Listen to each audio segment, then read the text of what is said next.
Hi, I'm Alice Hart-Davis, and I am here chatting to Thomas, who is Science Officer, Chief Scientific Officer for SkinPen. So I wanted to ask you a few of the basic things about microneedling, and starting with what are the main benefits? Why should we be doing this? One of the main benefits is actually the reason why I feel that microneedling is more of a misnomer.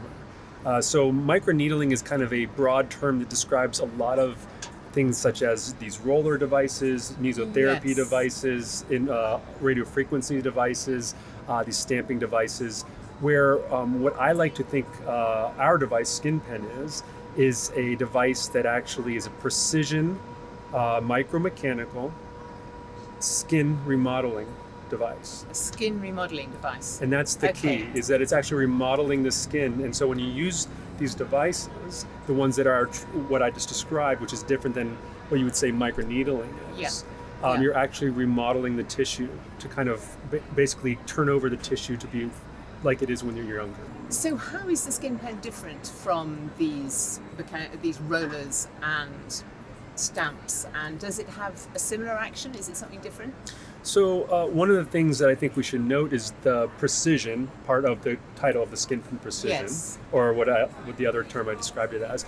Because the thing is, when you have a roller or you have a mesotherapy pen, the first thing is that it would take a lot of these passes on rolling or stamping in order to get as many microchannels to cover a large surface area. So it's a efficiency thing as far as and a versatility thing. Okay. The other thing is the SkinPen device, the SkinPen Precision, actually is engineered to actually read how much force is being fed back into it, so it knows whether to push harder, to push faster, and actually to match a density of scar tissue or normal skin, etc. Okay. So there are differences in the way, because one is engineered for more versatility and efficiency.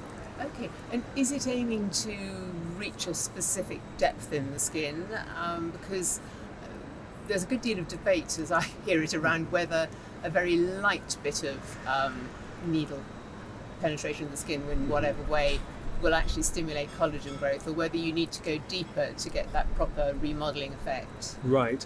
So I think that, again, we're not just trying to stimulate collagen, because collagen is also in scar tissue. And so it's not just a matter of collagen, you want to remodel the tissue. Okay. And so it depends on the indication you're trying to achieve. So if you're trying to get rid of scar tissue, it's one you'd want to penetrate to a certain depth, which in the literature is typically 1.5 millimeters or beyond. Okay. Because you have to go through the whole depth of that tissue to remodel it. Yeah. If you're trying to get general cosmesis, like something like a retinoid would do, where you just get a turnover of epidermal cells, or you're trying to get rid of things like melasma, which are very superficial, you wouldn't need to go as deep. So when you say remodeling, it's everything from improving the way the skin is working in itself with the hydration and what have you, right down to the regrowth of new collagen and a wound healing response. That's correct. And so when you think of skin, you have to think of the architecture of skin. So there's not just the cells that make up skin, but there's also the scaffolding, which collagen is one of them, but there's also elastin, hyaluronic acid, etc. Yes. And so it's we have cells that go in, they eat away the old stuff and they produce new stuff. And then also you have the top layer, the epidermis, which turns over relatively quickly. Yeah. And so that's why for turnover of cells on the top, you don't need as deep, and it happens quicker. Okay. But if you want to remodel the whole thing, the scaffolding included, you're going to need to go deeper, and it takes longer. Okay, for sure. And is this treatment a kind of one-off thing, or is it just something you do as a course? Does it depend on the effect you're after? Yes, it does. Okay. And so typically you're going to need multiple treatments for any indication, simply because any type of tissue remodeling is going to take time. And also, it's going to take, it's just not going to happen for one pass of anything. Okay. It depends on also the extent by which you want the treatment, the extent of effect you want to achieve. So something that's relatively severe is going to take probably a lot more treatments than something that's relatively mild. Sure. And how tolerable is it as a treatment? How much does it hurt? So that depends on the person you ask. I will say that it's not going to be pleasant, because there are many needles penetrating the skin.